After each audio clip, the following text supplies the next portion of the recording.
గురూజీ 72 గంటల్లోనే ఫోన్లోని అద్భుతమైన జ్యోతిష్య పరిష్కారం చూపిస్తారు. నమ్మండి, నమ్మకపోండి, ఇది నిజం. శ్మశాన కాళి రుద్ర చౌడీదేవి ఆరాధకులు నంబర్ 1 వశీకరణ స్పెషలిస్ట్ గురూజీ. మనిషి పుట్టుక నుండి చనిపోయే వరకు వచ్చే అన్ని క్లిష్టమైన సమస్యలకు పరిష్కారం ఇక్కడ లభిస్తుంది. విద్య, ఉద్యోగం, వ్యవహారం, స్త్రీ ప్రేమ, పెళ్లి, సంతానం, స్త్రీ పురుష వశీకరణం, భూవశం, భార్యాభర్తల కలహాలు, కోర్టు సమస్యలు, విడాకుల సమస్యలు, చేతబడి, అప్పుల బాధ, ఇంకా మీకు ఎలాంటి సమస్యలు ఉన్నా 72 గంటల్లోనే. నమస్కారం, నేను మీ రవికిరణ్ శర్మ, వేలూరి. ఏప్రిల్ నెలలో ద్వాదశ రాశులు ఏ రకంగా ఉండబోతున్నాయి, ఏ రాశులకి ఏ సంచారాలు జరుగుతున్నాయి, గ్రహ సంచారం ఎలా ఉంది అనే విషయాన్ని బట్టి 12 రాశుల వారికి కూడా ఈ ఏప్రిల్ నెలలో ఎలా ఉండబోతోంది, ఎలాంటి అనుకూలతలు ఉన్నాయి, ఎలాంటి ప్రతికూలతలు ఉన్నాయి, ఎవరు ఎలాంటి పూజలు చేసుకోవాలి, ఎలాంటి హోమాలు చేసుకోవాలి, ఎలాంటి జపతపాలు చేసుకోవాలి అనే విషయాన్ని గురించి తెలియజేయడం జరుగుతోంది. మరి ఏప్రిల్ నెలలో గ్రహ సంచారం చూసుకున్నట్లయితే రవి సంచారము ఏప్రిల్ నెలలో రవి సంచారము మేషరాశిలో జరుగుతుంది. మేషరాశిలో రవి సంచారం వల్ల మేషరాశ్యాధిపతి కుజుడు కాబట్టి రవి అనుకూలంగానే ఉంటాడు. అట్లాగే కుజుడు కూడా మేషరాశిలో సంచారం చేస్తున్నాడు. స్వక్షేత్రము కాబట్టి కుజుడికి మేషరాశి, కుజానుకూలత అది ఉంటుంది. బుధుడు వ్యాపారకారకుడు బుధుడు కూడా ఈ యొక్క మేషరాశిలో సంచారం చేయడం జరుగుతుంది. మరి శుక్రగ్రహం కూడా ఈ మేషరాశిలో సంచారం చేయడం జరుగుతుంది. ఈ ఏప్రిల్ నెలలో 4 రాశులు, 4 గ్రహాలు మేషరాశిలో సంచారం చేయడం జరుగుతుంది.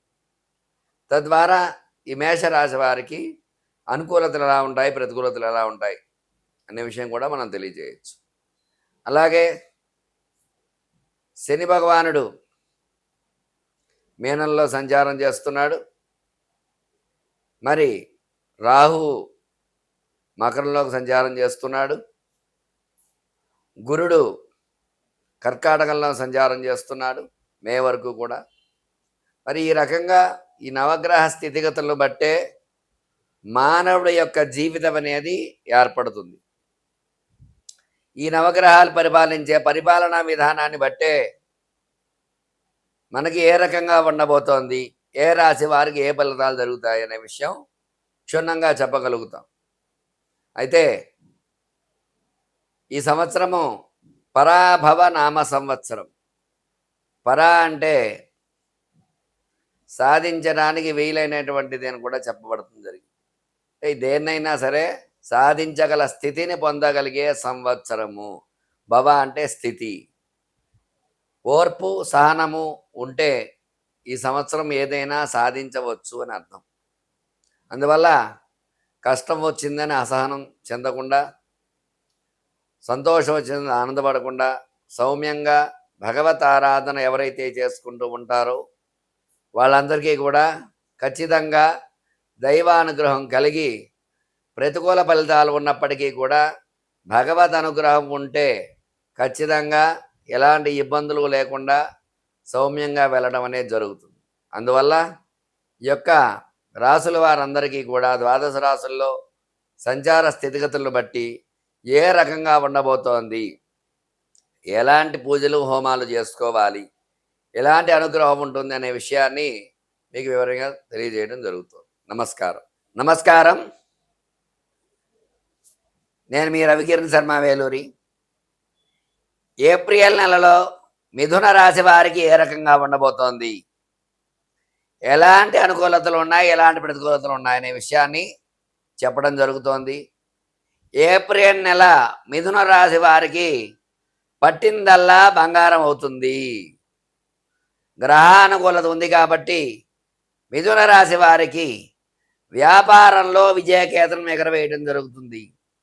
విద్యార్థులకు రాశ్యాధిపతి బుధుడు కాబట్టి మంచి విద్య అభ్యసించడము, పరీక్ష ఉన్నత శ్రేణి ఉత్తీర్ణతతో పాస్ అవడము, ఉద్యోగ ప్రయత్నం చేసేవారికి ఉద్యోగ ప్రయత్నాలు సఫలీకృతం అవుతాయి. ఉద్యోగంలో ఉన్నవారు ప్రమోషన్స్ రావటము, ఇట్లాంటి అవకాశాలు ఉన్నాయి.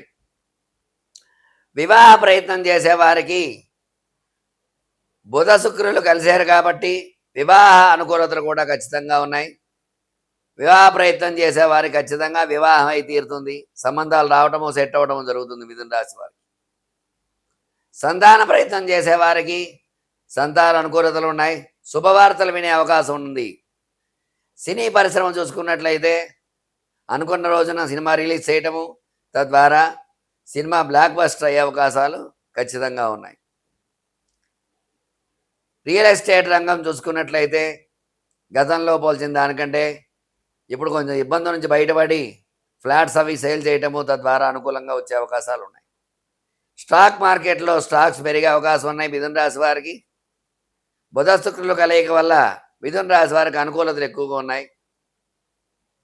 అలాగే ఆరోగ్యపరంగా చూసుకున్నట్లయితే చిన్న చిన్న ఇబ్బందులు ఉన్నప్పటికీ కూడా పెద్దగా బాధించవు. అనుకోని రీతిలో ఆరోగ్యం అది బాగుంటుంది. ఎట్లాంటి ఇబ్బందులు ఉండవు. వ్యవసాయదారులకి వ్యవసాయం బాగుంటుంది. పంటలు బాగా చేతికంది వస్తాయి. అనుకూల వాతావరణం ఉంటుంది. మొత్తం మీద చూసుకున్నట్లయితే మిథున రాశి వారికి పట్టిందల్లా బంగారమా అన్నట్లుగా ఉంటుంది. చాలా అద్భుతంగా ఉంటుంది మిథున రాశి వారికి ఈ నెలలో. అందువల్ల వీళ్ళపై ఈర్ష్య, అసూయ, ద్వేషాలు ఎక్కువగా ఉంటాయి. నరదృష్టి, నరఘోష ఎక్కువగా ఉంటుంది. వీళ్ళు రాహుకాల పూజ చేయించుకోవటము, చండీ పారాయణ, చండీ హోమాలు చేసుకోవడం ద్వారా, సుదర్శన హోమాలు చేయడం ద్వారా నరదృష్టి, నరఘోష నుంచి బయటపడే అవకాశం ఖచ్చితంగా ఉంటుంది. చూశారు కదండి, మిథున రాశి వారికి ఏ రకంగా ఉండబోతోంది, ఎలాంటి అనుకూలతలు ఉన్నాయి, ఎలాంటి ప్రతికూలతలు ఉన్నాయనే విషయాన్ని మీకు క్షుణ్ణంగా తెలియజేయడం జరిగింది. చెప్పిన రెమెడీ పాటించి చక్కగా ఇంకా మీకు అనుకూలంగా చేసుకుంటారని కోరుకుంటూ మీ రవికిరణ్ శర్మ, వేలూరి, జ్యోతిషరత్న అవార్డు గ్రహీత. నమస్కారం. నేను మీ రవికిరణ్ శర్మ, వేలూరి, జ్యోతిషరత్న అవార్డు గ్రహీత. మీకు ఎలాంటి ధర్మ సందేహాలున్నా, ఎలాంటి ఇబ్బందులు ఉన్నా సరే ప్రశ్న మీది, సమాధానం నాది. ఖచ్చితంగా శతకోటి దరిద్రాలకి అనంతకోటి ఉపాయాలు ఉంటాయని చెప్పబడింది. ఎలాంటి ఇబ్బందుల్లో ఉన్నా సరే ప్రతిదానికి కూడా రెమెడీ అనేది ఖచ్చితంగా ఉంది. అందువల్ల మీకు ఎలాంటి సందేహం ఉన్నా సరే స్క్రీన్పై నా నెంబర్ రోల్ అవుతూ ఉంటుంది. నాకు ఫోన్ చేసి నన్ను అడిగినట్లయితే మీ సమస్యకు సమాధానం చెప్పడం జరుగుతుంది. తగిన పరిష్కారం చేయడం జరుగుతుంది.